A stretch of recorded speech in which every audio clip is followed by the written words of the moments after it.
Lebanon में serial pager blast के बाद हिजबुल्लाह और इजराइल में तनाव और बढ़ता जा रहा है। 17 सितंबर को लेबनान में सीरियल पेजर ब्लास्ट हुए। इस ब्लास्ट में 12 लोगों की मौत हो चुकी है। लेबनान के स्वास्थ्य मंत्री फिरास अबियाद के मुताबिक हमले में करीब 4000 लोग घायल हुए हैं, जिनमें से 200 से अधिक लोगों की हालत गंभीर बनी हुई है। घायलों में ईरानी राजदूत मुज्तबा अमानी भी शामिल हैं। घायलों को ज्यादातर चोटें चेहरे, हाथ और पेट पर लगी हैं। सभी घायलों को अलग अलग अस्पताल में भर्ती कराया गया है। वहीं मरने वालों की संख्या बढ़ सकती है। हिजबुल्लाह ने ब्लास्ट के लिए सीधे तौर पर इजराइल को जिम्मेदार ठहराया है। हिजबुल्लाह का कहना है कि इस हमले में उसके 3 से 4 लड़ाके भी मारे गए हैं। ऐसे में हिजबुल्लाह ने इस ब्लास्ट का बदला लेने की कसम खाई है। वहीं लेबनानी आतंकवादी समूह ने मंगलवार को एक बयान जारी किया है, जिसमें उसने कहा कि वो इस हमले के लिए इजराइल को पूरी तरह से दोषी मानता है, जिसकी वजह से कई लोग शहीद हुए और बड़ी संख्या में लोग घायल हुए हैं। हिजबुल्लाह ने कहा कि इस हमले के लिए ऐसी सजा दुश्मन को मिलेगी जिसकी वो उम्मीद भी नहीं कर सकता। ये सजा उसकी उम्मीद से परे होगी। हिजबुल्लाह का ये बयान सीधे तौर पर इजराइल के लिए था।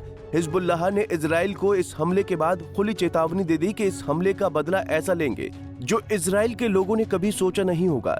लेबनान में हुए सीरियल ब्लास्ट के बाद हर किसी के जहन में ये सवाल गूंज रहा है कि आखिर पेजर होता क्या है जिसने सीरिया में पल भर में तबाही मचा दी। आखिर पेजर होता क्या है? पेजर एक पुराना कम्युनिकेशन इक्विपमेंट है जिसे बीपर या ब्लीपर के नाम से भी जाना जाता है। ये एक छोटा सा डिवाइस है जो रेडियो सिग्नल के जरिए टेक्स्ट मैसेज रिसीव करता है।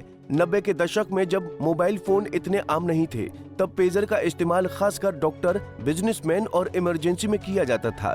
पेजर की सबसे बड़ी खासियत ये है कि इसे किसी भी नेटवर्क से कनेक्ट करने की जरूरत नहीं है। ये सिर्फ रेडियो सिग्नल पर काम करता है।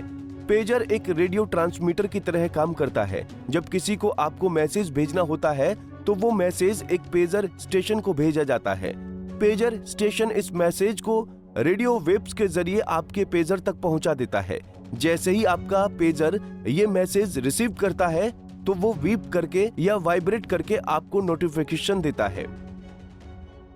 इस पेज को हैंग करके लेबनान में ब्लास्ट किया गया, जिसमें दर्जनों लोगों की मौत हुई, जबकि हजारों की संख्या में लोग घायल हुए हैं। वहीं अब लेबनान इस ब्लास्ट के पीछे इजराइल का हाथ बता रहा है, लेकिन इजराइल ने अब तक इस मामले पर कुछ सफाई नहीं पेश की है। लेकिन लेबनान के आतंकवादी समूह इजराइल को खुली चेतावनी दे रहे हैं। लेबनान ने कहा कि इस हमले का जवाब हम ऐसा देंगे कि दुश्मनों ने कभी ऐसा सोचा नहीं होगा। बहरहाल सीरिया में हुए सीरियल ब्लास्ट के बाद एक बार फिर इजराइल और हिजबुल्लाह आमने सामने आए हैं। देखना यह होगा कि हिजबुल्लाह की चेतावनी को नेतन्याहू कैसे लेते हैं, क्योंकि अभी तक इजराइल की तरफ से कोई बयान नहीं दिया गया है। Bureau report, Punjab Kesari TV.